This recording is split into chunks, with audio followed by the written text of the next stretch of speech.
En el libro de Hebreos, capítulo 12, versículo del 5 al 11, vamos a tener un mensaje especial que titulé Disciplinas por la carnalidad. Ándale. Disciplinas por andar de carnal o por la carnalidad, que es una palabra que se usa en 1 Corintios 3, cuando Pablo les llama a los corintios, les hablé como a carnales y no, ¿verdad?, como a personas adultas en Cristo.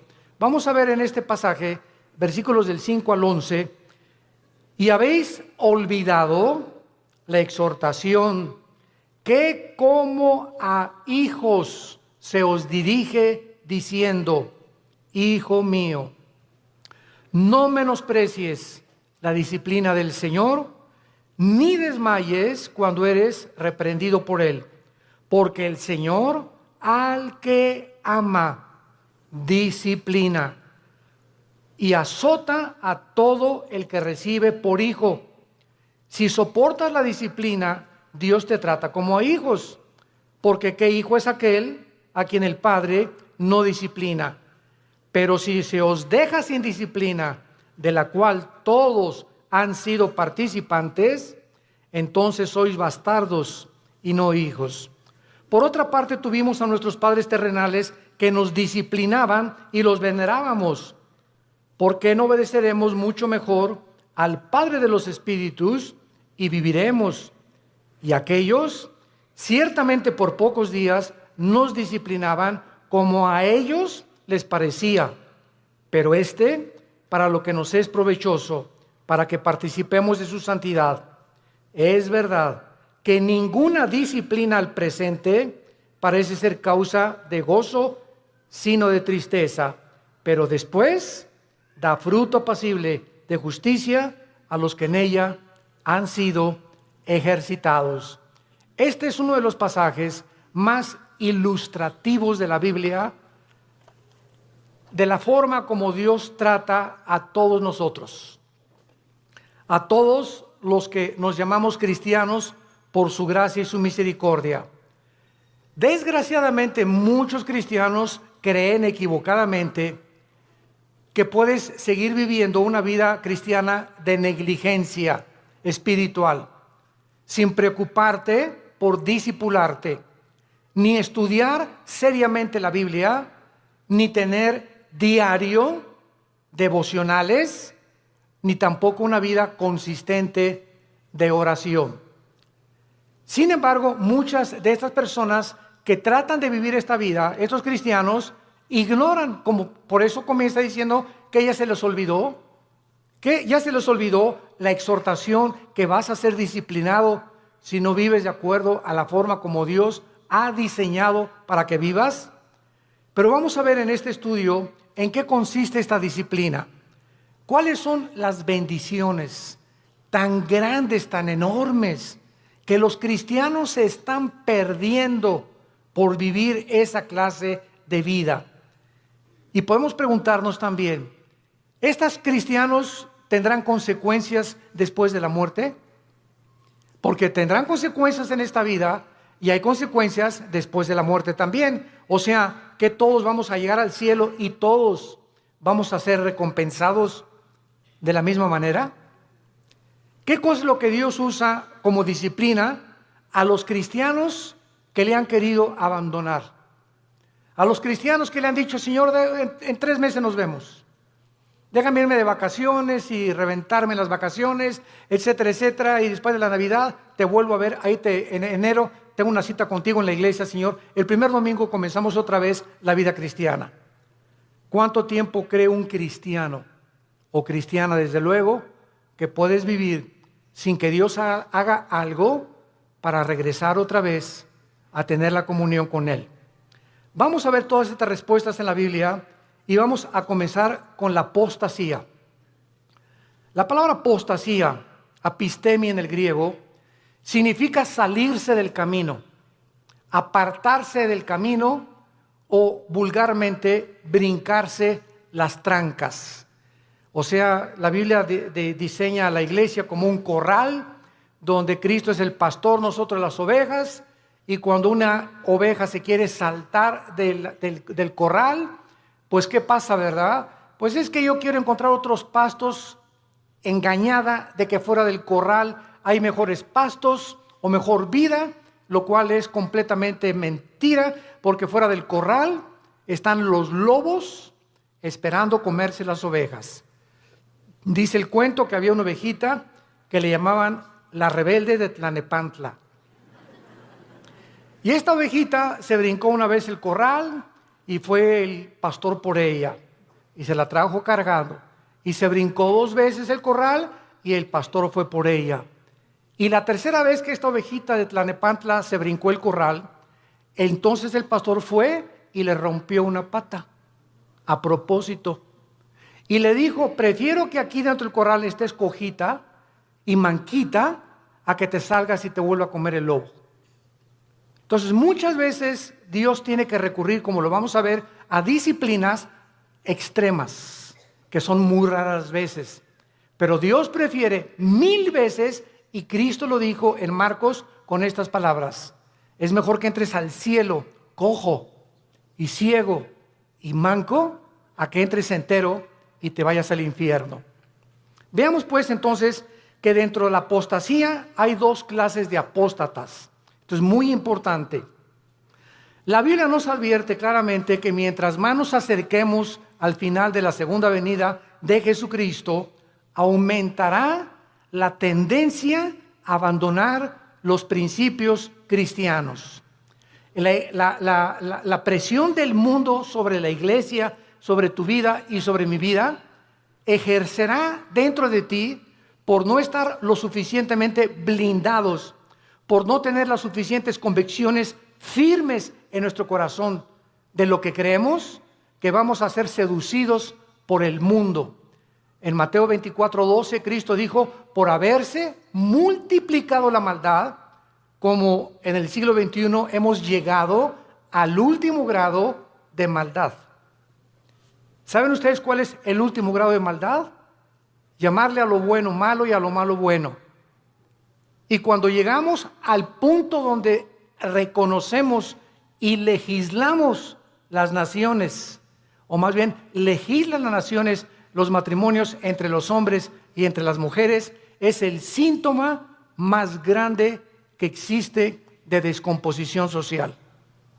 ¿Por qué? Porque la familia es el fundamento de la sociedad. Es el núcleo y la fuerza de un país. Y cuando ya 2 hombres creen que pueden tener y hasta llegar al grado de adoptar hijos, porque ellos no pueden tenerlos desde luego, pero eso sí reconocen que las mujeres paren hijos, ¿verdad?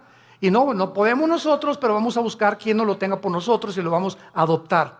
Entonces cuando llegamos a ese punto donde ya se está destruyendo psicológica, mental, emocional, sentimentalmente las vidas de los niños, que son los que dijo Cristo: el que haga tropezar a un niño, más le vale que se amarre una piedra aquí en el cuello de molino y se eche al río y se ahogue con la piedra, porque dejad que los niños se acerquen a mí, porque de ellos es el reino de los cielos. Y cuando comenzamos a tener a los niños y meterlos a nuestra mugre y a nuestra manera de maldad en la que vivimos, arrastrándolos a ellos a que tengan solamente 2 papás o 2 mamás, sin papá y sin mamá, es cuando nosotros nos damos cuenta que se está ya desarrollando una sociedad que ha llegado al punto de desatar y acarrear los juicios de Dios. Entonces la Biblia nos muestra claramente que esta maldad iba a aumentar. En 2 Timoteo capítulo 3 dice: vendrán tiempos peligrosos. Y esta palabra peligrosos, alepos, en el griego significa feroces. Y solamente en todo el Nuevo Testamento se usa esta palabra alepos, que se tradujo en 2 Timoteo peligrosos, y en los evangelios se usa con los endemoniados. Cuando la Biblia describe al endemoniado gadareno, dice que era de aspecto feroz, o sea, alepos. Y vemos cuando dice Pablo en 2 Timoteo 3, del 1 al 5, vendrán tiempos de que los demonios van a aumentar su ataque contra los seres humanos, y habrá hombres amadores de sí mismos, intemperantes, orgullosos, sin afecto natural, con odio a los padres, sin respeto a la autoridad, etcétera, etcétera. Entonces la Biblia nos pinta un panorama que estamos ya entrando a ese lugar, a esa plataforma, a esta dimensión en la que el mundo va a ejercer más y más presión contra nosotros y muchos se van a apartar. Y esta palabra apostasía, como vimos, es salirse el camino, apartarse de la verdad o seguir otro curso revelado. Por ejemplo, en Hechos 5:37, hablando de un líder de una secta, dice que se los llevó en pos de sí. Esta es la palabra que se usa para apostasía, cuando algo o alguien te saca, un amigo, una amiga, la pornografía, la homosexualidad, las adicciones, las drogas, el alcohol, cuando cualquier cosa en el mundo te jala y te aparta del camino de la verdad, del camino de la santidad, del camino de la justicia, se llama apostasía. Has apostatado. Ahora bien, hay dos clases de apóstatas. Esto es muy importante. Hay cristianos que son apóstatas por un tiempo y hay apóstatas que nunca fueron cristianos, pero que entraron a la iglesia por un tiempo y después se apartaron. ¿Cuál es la diferencia entre el cristiano que apostató y el que es apóstata para siempre? Como lo vamos a ver a continuación. La diferencia está en que si tú eres un cristiano y te has apartado del camino y eres hijo y eres hija de Dios, pau, pau, pau y pau, y te viene duro. Dios te hace regresar. De la oreja nos trae de regreso. Pero si eres una persona que jamás recibiste a Cristo, pero fuiste a los estudios bíblicos y fuiste a los desayunos y tal vez algún día que hiciste una decisión por Cristo, pero realmente tus convicciones no eran firmes ni profundas, te vas a apartar del Señor, pero la diferencia está en que tú nunca vas a regresar al camino. Entonces, el cristiano que se aparta, Dios lo regresa por las buenas y por las malas, y lo vamos a ver. A muchos Dios inclusive prefiere llevárselos a casa antes de que sigan lejos de Él. Entonces vamos a ver que hay cristianos que se mueren antes de que Dios termine su programa con sus vidas.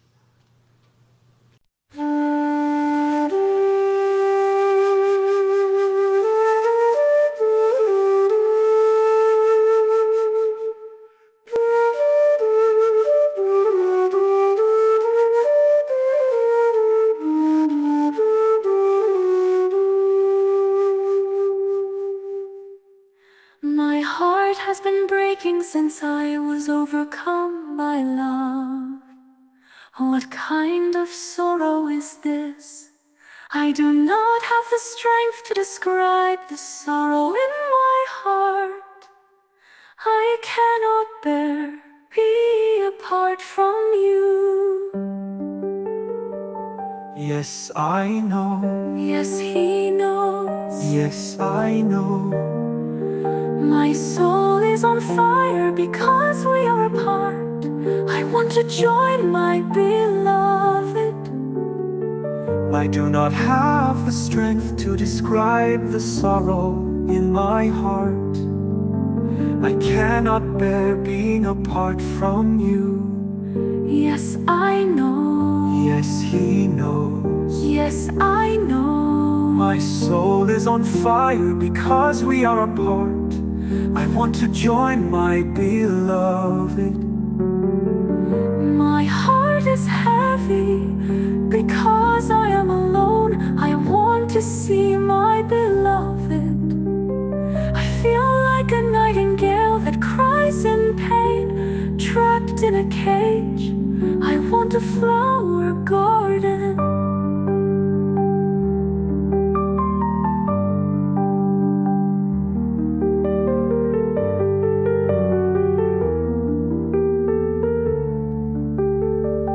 Yes, I know. Yes, she knows. Yes, I know. My True love knows my heart is breaking. He knows what sadness lives in my heart. There is no need for me to explain my grief. He knows every sliver of sorrow in my heart. Yes, I know. Yes, this He knows. Yes, I know. Seeing your face as lovely as the sun has made me weak. I cannot be still. My only wish is to perish in the world of love. I thank God that my wish is granted. I have no more desire. Yes, I know. Yes, He knows. Yes, I know.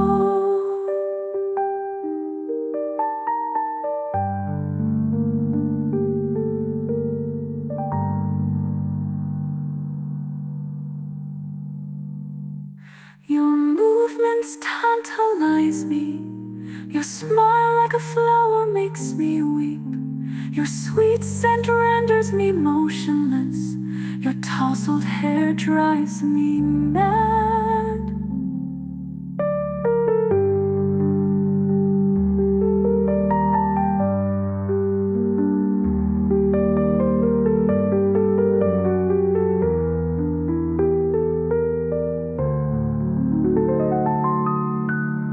Que Dios les dio, porque solo Dios sabe que has llegado al colmo y no te vas a arrepentir, pero como eres hijo y la salvación no se puede perder, te lleva a casa antes de tiempo. Veamos en primer lugar algunos ejemplos de los apóstatas que nunca fueron salvos. Juan capítulo 13, el clásico ejemplo de Judas. Es increíble que yo he escuchado varias veces a muchas personas predicar o enseñar que Judas perdió la salvación por el amor de Dios. O sea que fue salvo, pero que perdió la salvación. Vamos a ver qué dice la Biblia. En Juan capítulo 13, versículo 10 y 11. Ya Cristo está a punto de entrar a la cruz y al huerto de Getsemaní. Y les dice, el que está lavado no necesita lavarse, no necesita sino lavarse los pies, pues está todo limpio. Eso le estaba hablando a todos los apóstoles que eran salvos, que eran cristianos, como todos nosotros. El momento que recibes a Cristo, ¿quién nos lava? Dice la Biblia en Efesios 5 que es la palabra de Dios la que nos lava y la sangre de Cristo, ¿verdad? Y ahora, ya siendo cristianos, Dios nos da la responsabilidad de nosotros seguirnos lavando. O sea, si cometemos un pecado, la sangre de Cristo, que es tan fresca como cuando nos salvó Dios, nos limpia de todo pecado. Entonces, un cristiano tiene que estar continuamente metiéndose a la regadera, porque diario se nos pega la contaminación del mundo, lo que oyes en tu oficina, con tus amigos, en la escuela, en la universidad, chistes groseros, un programa grosero, desnudos en la televisión, desnudos en el cine. Todo eso entra a nuestra alma y nos ensucia, nos contamina. Y esta suciedad la tenemos que estar sacando para mantener no la salvación, la comunión con Dios. Ustedes están lavados, pero no necesitan sino lavarse, ¿verdad?, los pies. Y vosotros limpios estáis, aunque no todos.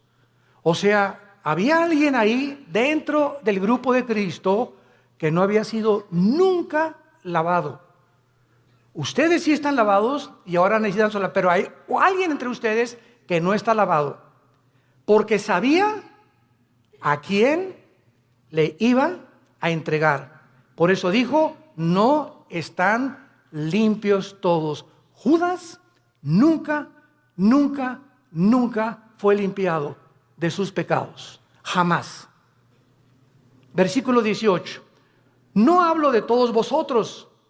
Yo sé a quienes he elegido, mas para que se cumpla la escritura, el que come pan conmigo levantó contra mí su calcañar. Capítulo 17 de San Juan. Nos brincamos al capítulo 17 y aquí ya Cristo lo aclara, tan transparente como la luz y el sol. Dice Juan 17, versículo 12. Cuando estaba yo con ellos, o sea, Cristo está orando al Padre, está dirigiéndole estas palabras al Padre. Cuando estaba yo con ellos en el mundo, yo los guardaba en mi nombre. A los que me diste, yo los guardé. Y ninguno de ellos se perdió, sino el hijo de perdición, para que la escritura se cumpliese. O sea, nunca Judas estuvo bajo el cuidado de Cristo. Nunca, jamás.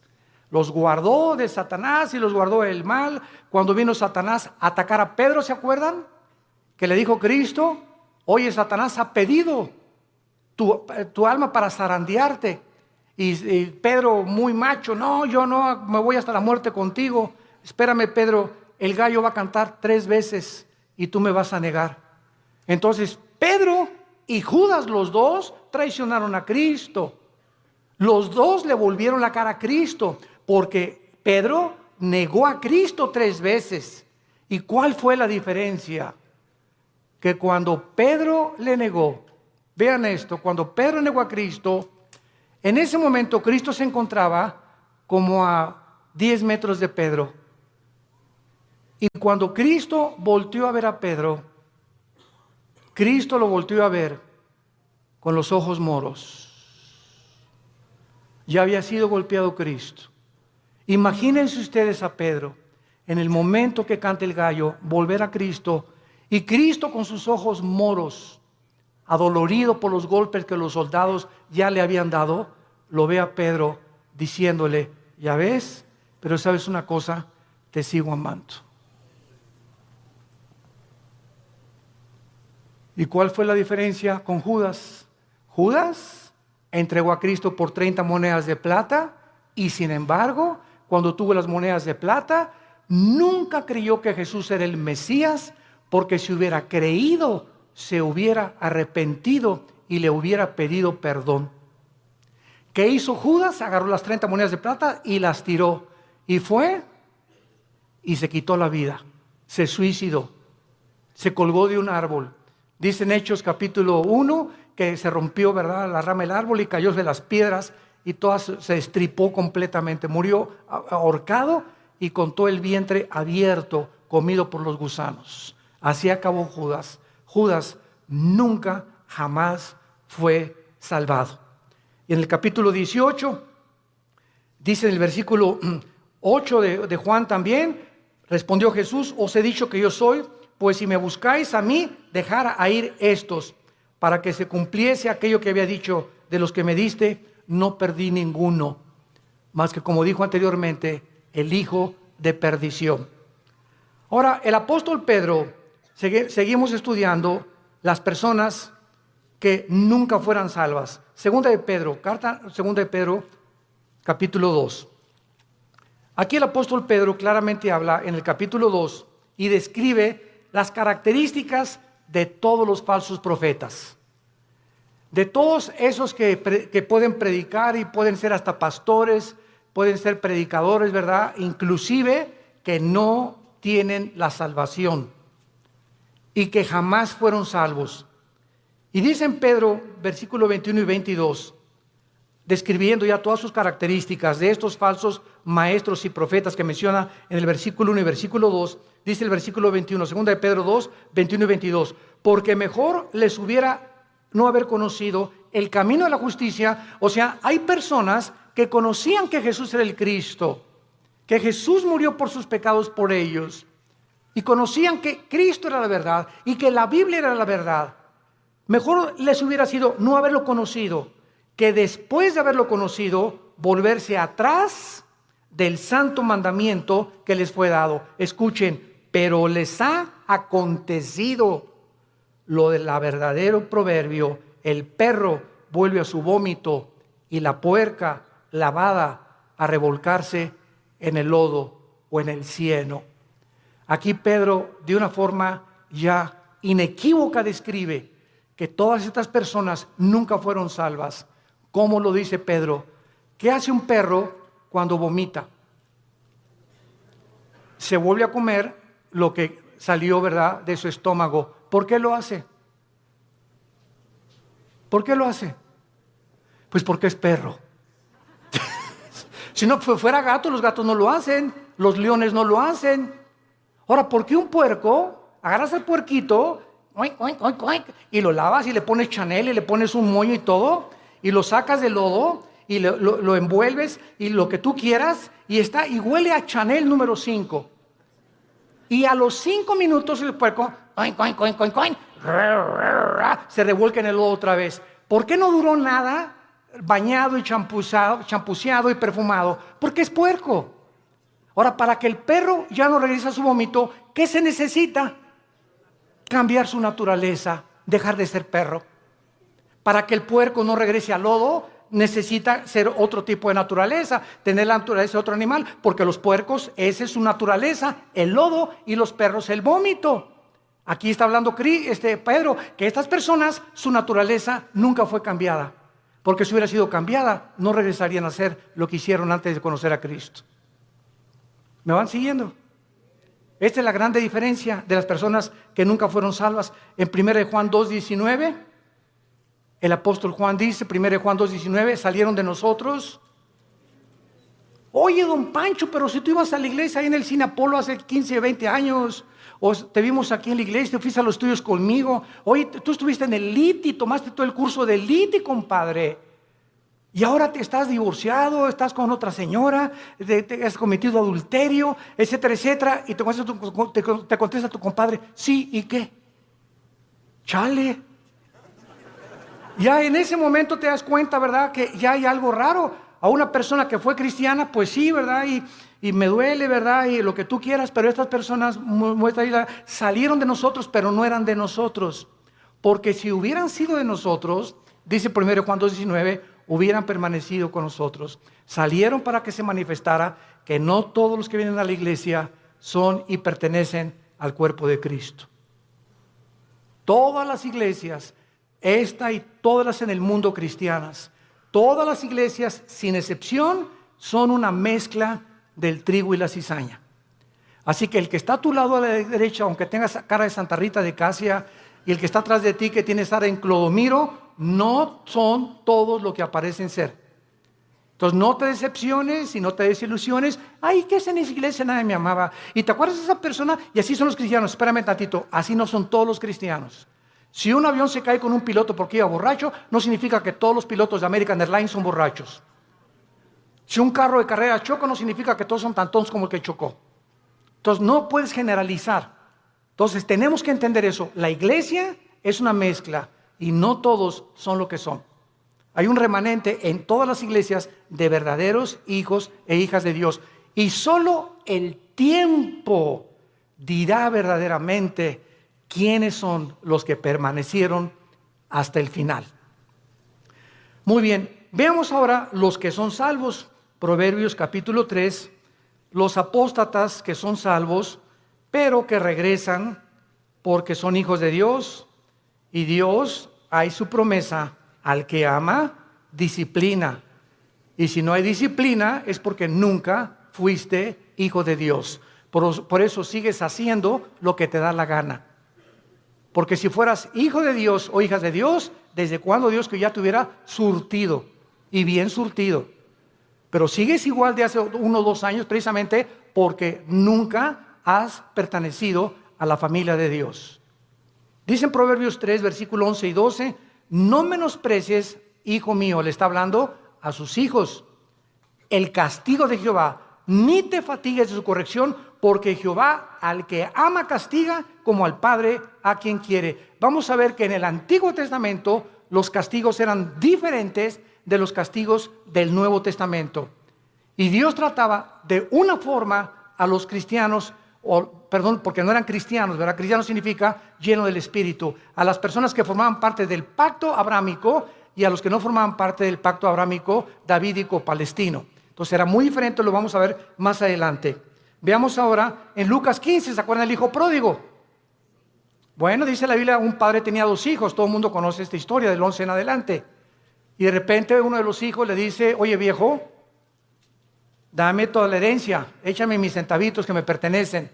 En el antiguo Oriente, un muchacho que hacía eso quedaba desheredado.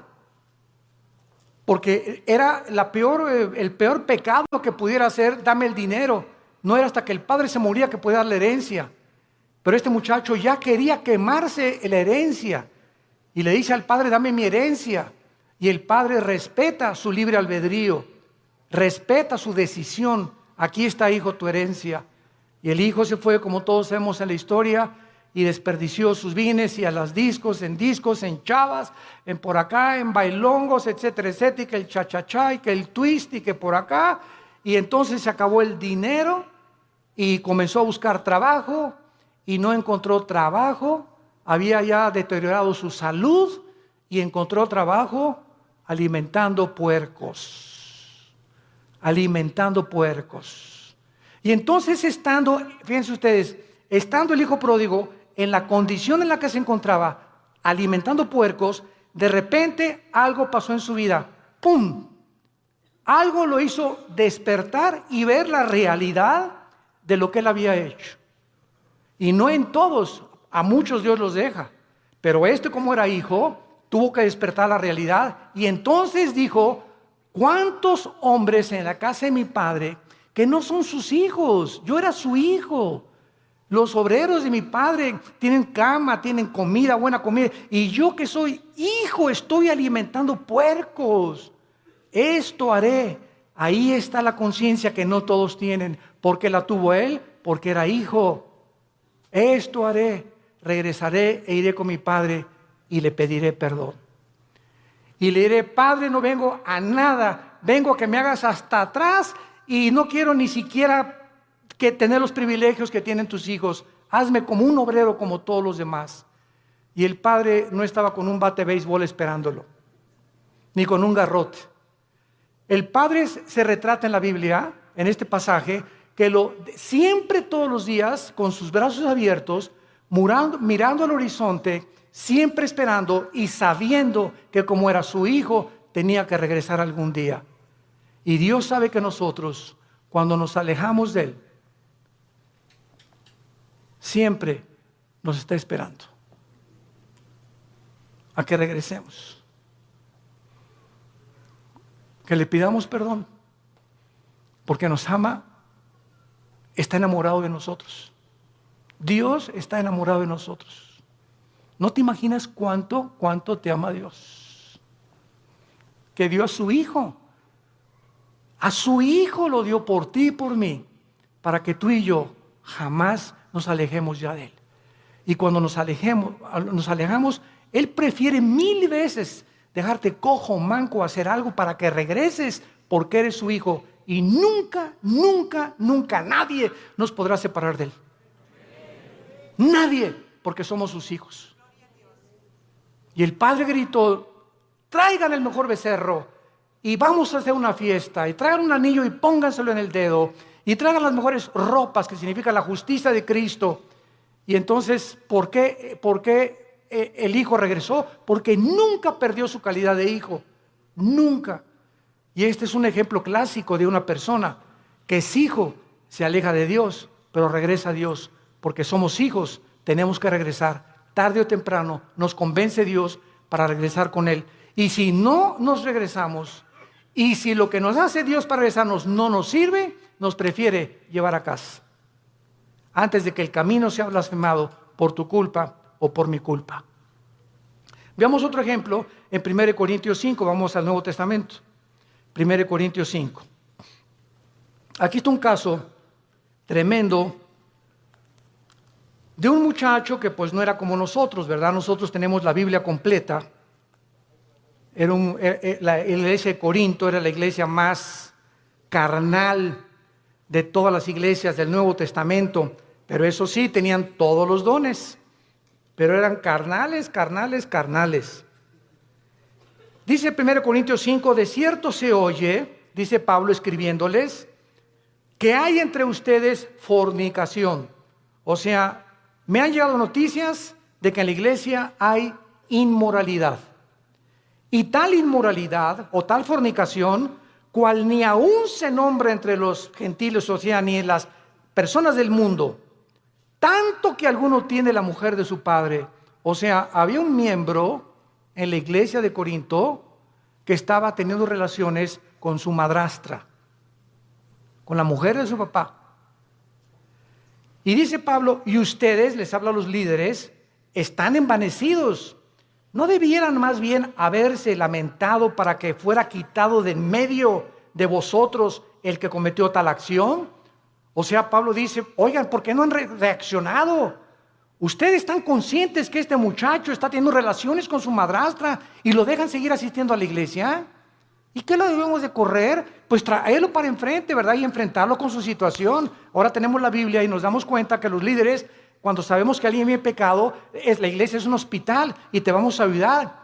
Pero cuando sabemos que alguien insiste y sabemos que alguien, por ejemplo, si una señora me dice, mi esposo tiene ya 6 meses que es adúltero, hermano, pastor, y ya hablamos nosotros con el esposo, los pastores, y ya le dijimos, mira, estás viviendo en pecado, y sabemos que sigue en adulterio, la disciplina de Dios es decirle a esa persona, tú no puedes entrar a la iglesia, porque puedes entrar porque es un hospital, si colaboras con el doctor para que te cure. Pero ¿de qué te sirve ir al hospital? A que te pongan benditas y que te pongan curitas y saliendo del hospital te las arrancas y te las quitas. Y regresas con el doctor, oiga, ya le he puesto 3 curitas, pues es que no me gustan, entonces ¿para qué vienes conmigo? Si no quieres que te cure, ¿para qué vienes al hospital? Y hacer la iglesia un hospital de almas enfermas que necesitan sanidad de Dios. Y dice más adelante el versículo 3, ciertamente dice Pablo, yo como ausente en cuerpo, pero presente en espíritu, ya como presente he juzgado al que tal cosa ha hecho, en el nombre de nuestro Señor Jesucristo, reunidos vosotros y mi espíritu con el poder de nuestro Señor Jesucristo, el tal sea entregado a Satanás para destrucción de la carne. Vean ustedes con mucha atención lo que sigue, a fin de que el espíritu sea salvo en el día de Cristo o en el día del Señor. ¿Qué estaba diciendo Pablo? Que cuando una persona es disciplinada por los pastores en la iglesia y es sacada de la iglesia, al mundo lo sacas del corral, afuera del corral están los lobos. Y Dios le da el permiso a Satanás de atacar a esa persona y quitarle la vida. Y quitarle la vida. Pero el espíritu es salvo porque era hijo de Dios. A fin de que el espíritu sea salvo. Aquí está un muchacho que iba a morir en pecado, pero como la salvación no se pierde, se va al cielo antes de tiempo. ¿Por qué? Porque la salvación que nos ha dado es por gracia.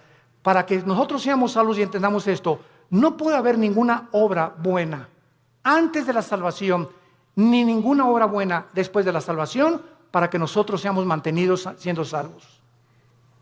Cuando alguien me dice que la salvación se puede perder, les digo, bueno, es que tú no has entendido el pacto de Dios. Antes de Cristo, ¿cómo fuiste salvado? ¿Qué hiciste para ser salvo? Nada, no hizo nada, y Dios te salvó. Bueno, ya eres salvo. Y ahora me dices que ahora me tengo que hacer buenas obras para mantener mi salvación. No, de ninguna manera. Si hay alguna sola obra que tú hagas para decir que esas obras están manteniendo en el camino de la salvación, entonces ya estás atrayendo mérito sobre tu vida y le robas la gloria a Dios. Las buenas obras que hacemos después de que somos salvos no son para mantener la salvación, son como el fruto de nuestra santificación. Efesios 2:10, porque para buenas obras hemos sido llamados, las cuales preparó Dios de antemano para que anduviéramos en ellas.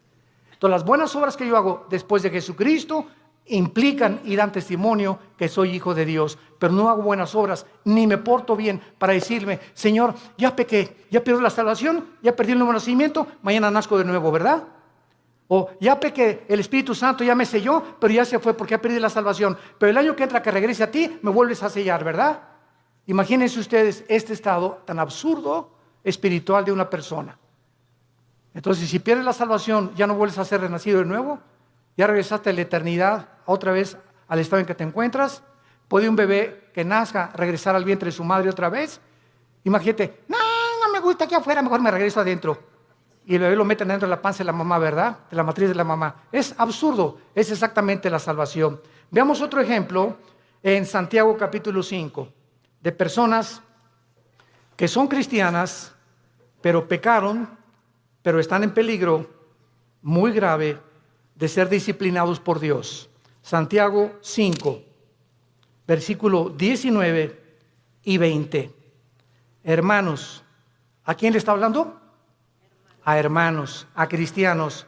Si alguno entre vosotros, o sea, entre los hermanos, se ha extraviado o sea, se ha salido del camino o ha apostatado de la verdad y alguno le hace volver, sepa que el que haga volver al pecador del error de su camino, salvará ¿de qué? De muerte un alma y cubrirá multitud de pecados. Esto es lo que vamos a ver en 1 Juan 5, lo vamos a ver. Esto es lo que se llama el pecado de muerte de un cristiano. Salva, si tú ves que tu hermana o tu hermano anda por ahí afuera y nadie sabe más que es cristiano, pero tú vas, oye Jorge, ya no sigas así, hombre, ya no te la sigas tronando, ya no sigas acostándote con tu novia, Dios te va a disciplinar. Y si tú convences a esa persona de que regrese al pecado, lo estás salvando, porque si ese que tú vas a exhortar sigue ese camino, Dios no tarda en llevárselo a casa antes de tiempo, o que le venga algo serio en su vida para que lo haga recapacitar y regresar a Dios, o llevárselo a casa antes de tiempo. Si tú ves a alguno entre los hermanos que tiene una vida licenciosa y que se dice cristiano, y tú logras convencerlo y orar con él, o comenzar a orar por él y traerlo al camino otra vez, lo estás salvando de que Dios se lo lleve antes de tiempo a su casa. Ahora veamos otro ejemplo también de estas personas en 1 Juan capítulo 5. Antes del Apocalipsis está 1 Juan y dice así.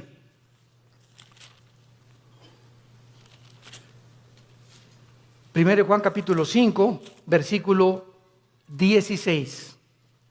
Si alguno viere ¿a quién? A su hermano, otra vez a un cristiano. Si alguno viere a su hermano cometer pecado que no sea de muerte, pedirá a Dios y le dará vida. Esto es, para los que cometen pecado que no sea de muerte. Hay pecado de muerte por el cual yo pido que no se pida, o por el cual yo digo que no se pida. Vean ustedes la diferencia. Hay cristianos que solo Dios sabe que aunque tú vayas y los exhortes, no van a regresar a Dios, pero son cristianos. Están tan endurecidos y tan aferrados al adulterio o a esto, o a la fornicación o a aquello, que solo Dios sabe, que porque solamente Dios conoce el corazón, que no van a regresar. Y entonces hay muchas personas que Dios sabe que no van a regresar y ya no les pone a los demás hermanos orar por él. Así que mientras tú tengas ganas de orar por alguien, significa que ese pecado no es de muerte todavía. Pero cuando ya no sientes orar por nadie o por esas personas que andan en pecado y tú ya tienes un mes o 2 meses que no oras por ellos, es porque el Espíritu Santo ya no te los ha puesto, porque ya no tarda Dios en llevárselos a casa. Esas son las personas que son salvas, pero que han cometido el pecado de muerte. Ahora veamos algunas causas espirituales por las cuales los cristianos se apartan de Dios. He apartado 4 principales razones. La primera es la persecución. Juan capítulo 15, 18 al 19. Si el mundo los aborrece, sepan, nos está hablando los hijos de Dios, que el mundo me aborreció a mí. Si tú eres cristiano y regresas a tu casa y ya con el pastor, ay pastor, pues desde que me convertí, ya mis padres no me quieren y en la escuela se hacen burla de mí, bla, bla, bla, etcétera, etcétera. Pues, ¿qué creías entonces? Dios nos llamó no solamente a creer en Él, sino a padecer por Él también. Ahora, ¿no quieres que te persigan? ¿No quieres ser diferente a los demás? ¿No quieres que nadie te calumnie, ni que nadie haga chismes contra tu vida? No hay ningún problema. Únete al grupo de ellos y no seas diferente. Pero si eres diferente, te van a perseguir y te van a calumniar y nos van a inventar cosas contra nosotros, porque el mundo odia a Cristo y nos odia a nosotros, que somos sus representantes. Y esta persecución hace la que mucha gente, no, pues yo prefiero mejor, no, y contestas, ¿es cierto que tú eres cristiano y que andas con los aleluyos? No, mira, bueno, soy cristiano, pero no soy exagerado, no estoy así en un extremo, estoy conociendo a Cristo, y comienzas a poner pretextos y avergonzarte y decirles, sí, ¿y qué? ¿Te gustó? ¿No les gustó? Qué bueno, me da mucho gusto. Me da tristeza como ustedes viven. He encontrado a mi Salvador. ¿Por qué nos habíamos de avergonzar de aquel que en la cruz dio su vida desnudo por nosotros? Él no se avergonzó por nosotros. ¿Y tú te avergüenzas de Él porque tu familia te persigue? ¿Porque eres diferente a tu familia? Entonces, esta persecución hace que muchos se alejen del Señor. Número 2, la negligencia de la palabra de Dios. Hebreos capítulo 2. Ya la Biblia no la lees desde hace 2, 3 semanas. Ya la lees allá nomás el domingo. Ya no tienes un devocional diario con el Señor. Y dice Hebreos 2. Por tanto, es necesario que con más diligencia atendamos las cosas que hemos oído. No sea que nos deslicemos. Porque si la palabra dicha por medio de los ángeles fue firme, y toda transgresión y desobediencia recibió justa retribución, ¿cómo escaparemos nosotros si descuidamos una salvación tan grande, la cual, habiendo sido anunciada primeramente por el Señor, nos fue confirmada por los que lo oyeron? Esta frase, ¿cómo escaparemos nosotros si descuidamos la salvación? Muchos la han atribuido a que si se pierde la salvación, nos está hablando Dios, ¿cómo escaparemos de su disciplina? Lee también Hebreos 12. Al que ama Dios disciplina, y si no hay disciplina no eres hijo, eres bastardo. Entonces, ¿cómo escaparemos? ¿Cómo crees que te vas a escapar de Dios habiendo sido cristiano ya? Si tú descuidas tu vida devocional con Dios. Número 3, la amargura. Hebreos 12:15. La amargura es otra causa de alejarse de Dios. Mirad bien, Hebreos 12:15, que ninguno de ustedes deje de alcanzar la gracia de Dios. Qué tremendo. Dejar de alcanzar la gracia de Dios. ¿Cómo? Que brotando alguna raíz de amargura te estorbe y por ella contamines a muchos. Esto está tremendo, ¿eh? Hermano en Cristo, hermana en Cristo, tú y yo no podemos darnos el lujo de odiar a nadie. Hayan hecho lo que nos hayan hecho. No podemos darnos el lujo de tener rencor contra nadie. Hayan hecho lo que te hayan hecho.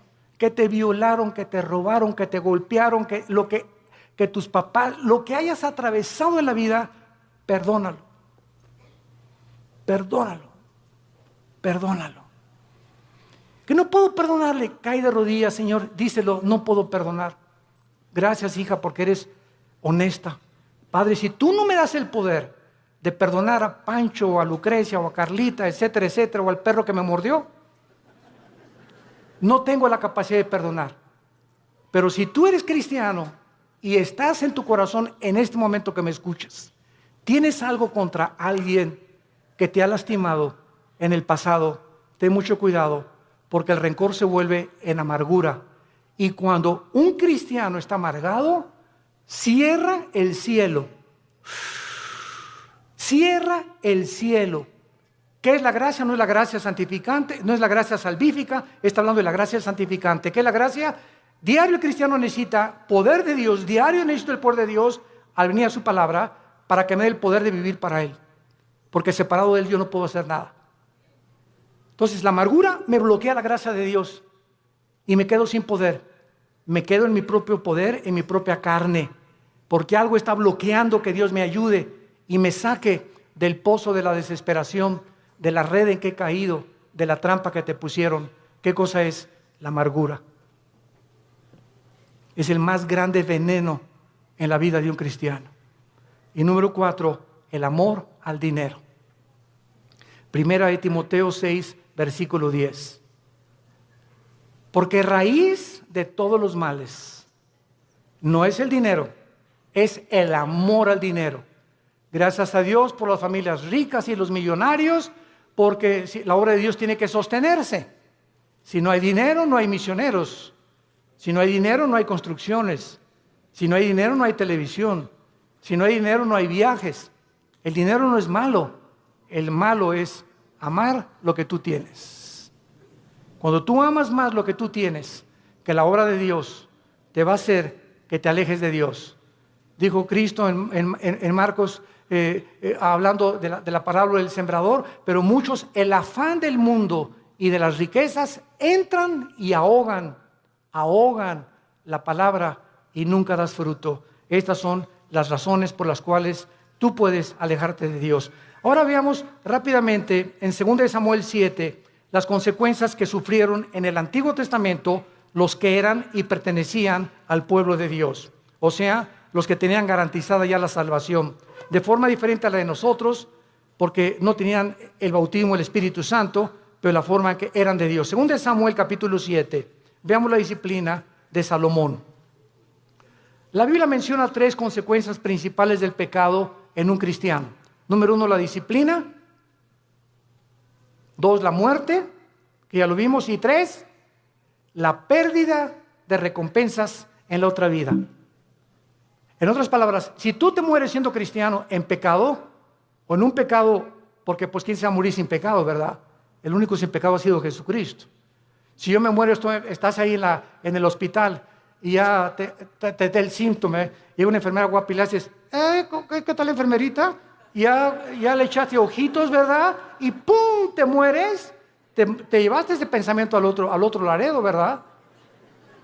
O sea, no moriste santito, sin haber roto un plato. O haz de cuenta que también estás en el hospital ahorita, o sales a la carretera y chocas ahí en la carretera, y la mañana te peleaste con tu esposa, te moriste en pecado. ¿No es cierto? ¿Y vas a perder la salvación? No lo vamos a perder. Pero en la otra vida perdemos las recompensas. Que no se imaginan qué grandes recompensas hay, porque no todos los cristianos en la otra vida vamos a gobernar con Cristo. Solo los vencedores. Y lo vamos a ver más adelante para terminar. En 2 Samuel 7, 14 y 15, se le está dando las instrucciones a David y le dice, yo le seré el padre y él me será mi hijo. Si hiciere mal, o sea, si se aparta de mí, le castigaré con vara de hombres y con azotes de hijos de hombres, pero mi misericordia no se apartará de él, como la aparté de Saúl, al cual quité delante de ti. ¿Cuál fue la diferencia entre la descendencia de David y el rey Saúl? ¿Cuál fue la diferencia?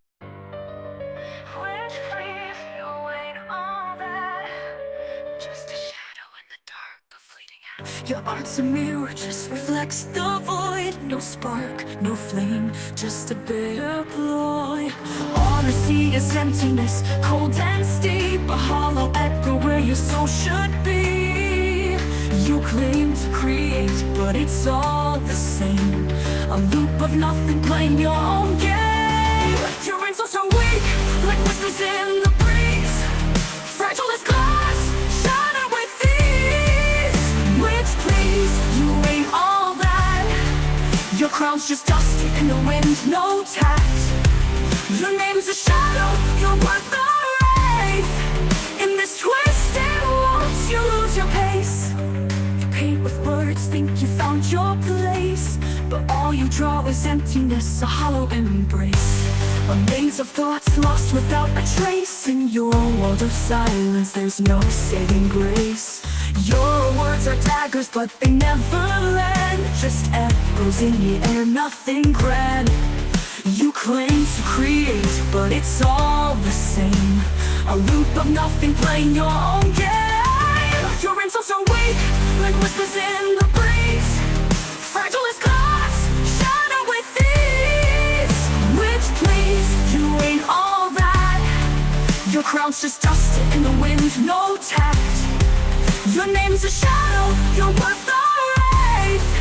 In this twisted waltz, you lose your pace. You paint with words, think you found your place, but all you draw is emptiness, a hollow embrace. A maze of thoughts lost without a trace. In your world of silence, there's no saving grace. Your words are daggers, but they never land. Just echoes in the air, nothing grand. So easy to crumble, your defense is thin. A fortress of sand washed away by the wind. Your insults are weak, like whispers in the breeze. Fragile as glass, shattered with ease. Which please, you ain't all that. Your crown's just dust in the wind, no tact. Your name's a shadow, your worth a wraith. In this twisted waltz, you lose your pace. But all I see is emptiness, cold and steep. A hollow echo where your soul should be. You claim to create, but it's all the same. A loop of nothing playing your own game. Which please, you ain't all that. Which please, you ain't all that. Which please, you ain't all that. In this twisted dance, you just fall flat. Which please, you ain't all that. Which please, you ain't all that. Which please, you ain't all that. In this twisted dance, you just fall flat. You just fall flat. You just fall flat.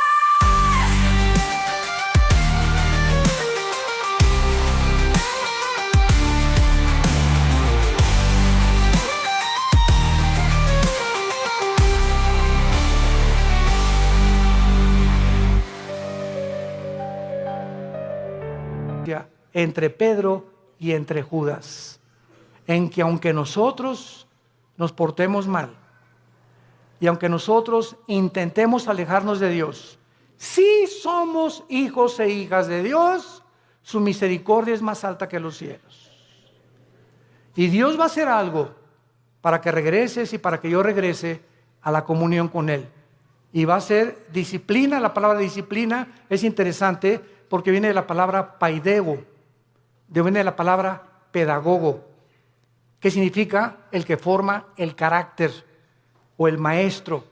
Entonces, ¿se acuerdan de nuestro pasaje en Hebreos 12? Dios al que ama disciplina, al que ama le forma el carácter a través de pao. Y castiga también con azotes. O sea, Dios usa la Biblia para formar nuestro carácter y si somos tercos, pao. Azota al que recibe por hijo. Y la palabra azotar en el griego es castigo físico. Algo va a tener que usar Dios, como lo que dice en uno de los salmos. No sean como los caballos, como los mulos, que el caballo tiene que meterle aquí un freno. El freno es un fierro con un puente. Y cuando se le mete al caballo el freno y le jalan las riendas, el puente se le encaja en el paladar al caballo. Y el caballo, cuando asocia el dolor, se para y le obedece al jinete. Si no se le aplica dolor al caballo, el caballo se desboca y sigue corriendo. ¿Y qué nos dice Dios? Necesito aplicarte dolor para que regreses a mí. ¿Quieres que te trate como a los caballos? ¿Como a los animales? Tú dime. Pero ¿sabes una cosa? Nunca quitaré mis ojos de ti. Te haré entender, por las buenas o por las malas, el camino en que debes andar. Sobre ti pondré mis ojos. Salmo 32. Y vemos finalmente en la vida de David, en 2 de Samuel, capítulo 12. ¿Qué fue lo que pasó con Samuel? Cuando Samuel, ¿se acuerdan ustedes lo que hizo David? ¿Qué hizo David? ¿Perdón? Pecó, mató a un soldado para quedarse con su esposa, el angelito. O sea, David era culpable de crimen y David era culpable de adulterio. Y se le llama, Dios mío santo, Jesús, María y José, el burrito que los acompaña. Se le llama el varón conforme al corazón de Dios. ¿Cuántas veces en mi mente dieron tantas vueltas? El varón conforme a tu corazón, pa' su mecha, dije yo. Dios mío santo, pues entonces yo soy el santo de los santos. Y entonces, cuando creces en Cristo, comienzas a entender lo siguiente, ¿verdad? Él fue culpable de crimen y de adulterio. Pero viene Cristo en Mateo 5 y dice lo siguiente: cualquiera de ustedes que ve a una mujer, no necesitas acostarte con ella. Si tú deseas en tus ojos y en tu corazón a una mujer acostarte con ella, aunque no lo hagas físicamente, tú eres ante los ojos de Dios adúltero. Ahora, nadie aquí pueda decir que nunca ha visto a una mujer para desear estar con ella. No me digas porque ni San Jacobo lo pudo hacer. No seas mustio. Todos en alguna época de nuestra vida le hemos fallado a Dios. Y el que no le ha fallado a Dios, que levante la mano. Porque te llamaría el querubín de Tlanepantla. Entonces, no juzgues a David. Porque si nosotros hemos sido adúlteros alguna vez en nuestra vida y Dios nos perdonó, no creas que por no acostarte con ella eres exento del adulterio. ¿Y cuántos de nosotros Él lo acusó por un crimen? Dijo Cristo, cualquiera que odie a alguien es culpable de crimen. Porque no es el acto, sino el intento del corazón lo que Dios juzga. Entonces, cuando yo entendí eso, me di cuenta, pues yo soy más pecador que David. Porque muchas veces odié a tantas personas y cuántas veces decía a tantas mujeres y tú me has perdonado, Señor. ¿Qué diferencia hay entre mí y David? No hay ninguna diferencia. Has tenido misericordia con todos. Y ahora todos nosotros somos varones y mujeres conforme al corazón de Dios, porque somos sus hijos. Y nos amó hasta la muerte en una cruz. Y dice en 2 Samuel capítulo 13, versículo 13 y 14. Para terminar, dice la Biblia, porque ¿a dónde iría yo con mi deshonra? Y aún tú serías estimado como uno de los perversos en Israel. Te ruego que hables al rey, que él me lo negará. Mas él no quiso ir, sino que pidiendo más que ella, lo forzó y se acostó con ella. Luego la aborreció a Amón con un gran aborrecimiento. Vemos nosotros aquí, cuando dice remover la misericordia, se refiere al pasaje donde el rey Saúl fue advertido que si obedecía a Cristo, él permanecería firme en su reino. Pero en cuanto le desobedeciera, perdería la misericordia de Dios, porque nunca fue hijo e hijo de Dios. Santo es de Dios, tenemos nosotros ahora delante de nuestras vidas un panorama tremendo. Vale la pena permanecer en Cristo. Vale la pena ya tomar en serio a Dios y decir voy a tener devocionales con Él diario porque separado de ti no la voy a hacer, Señor. Limpiar mi vida, amar a mi esposa, amar a mi esposo, darles un buen ejemplo a nuestros hijos, vivir una vida sexual, limpia, pura y santa delante de Dios, que tiene grandísimas recompensas para tu matrimonio futuro, para tus hijos y para la eternidad. Y acabamos con Apocalipsis capítulo 20, donde comprobamos las recompensas finales de que no todos los cristianos, aunque dicen, aunque de panzazo me vaya al cielo, con 6 de calificación, con eso me conformo. No te conformes con el 6. Dice Apocalipsis 24, y vi tronos, y se sentaron los que recibieron facultad de juzgar. Y vi las almas de los decapitados por causa del testimonio de Jesucristo y por la palabra de Dios, los que no habían adorado a la bestia ni a su imagen, y que no recibieron la marca en sus frentes ni en sus manos, y vivieron y reinaron con Cristo 1000 años. Vi tronos y se sentaron solamente algunos, o sea, los que recibieron el derecho, la facultad, el honor de sentarse en un trono. Sentarte en un trono en la Biblia es gobernar. Y Cristo dijo en Apocalipsis 2, el que venciera al final se sentará como yo me senté con el Padre en el trono, tú te sentarás conmigo a gobernar también. O sea que en la otra vida va a haber reyes y príncipes y soldados rasos, cristianos que nunca quisieron pasar al siguiente nivel de santidad ni de crecimiento en la gracia de Dios. ¿Qué escoges tú en esta tarde para vivir en tu vida cristiana? Dios al que ama disciplina y azota al que recibe por hijo. No juegues con Dios. No juegues con Dios, porque Dios es un Dios santo, santo, santo. Gracias por tu palabra, Señor, en esta tarde, por el amor tan eterno e infinito que has derramado en nuestras vidas por ti, al mostrarnos que la vida de tu Hijo fue el precio que pagaste para que nunca dudáramos de cuánto nos amas, porque eres un Dios bueno. Cuán grande es la bondad de Dios que Él ha guardado para los que le aman y guardan sus mandamientos. Confié en el Señor y Él me ayudó. y me libró de mis angustias y me puso sobre la roca y de la vergüenza de mis enemigos y de la vergüenza y el oprobio de mis perseguidores. Diré yo a Jehová, esperanza mía, castillo mío, mi Dios, en quien confiaré.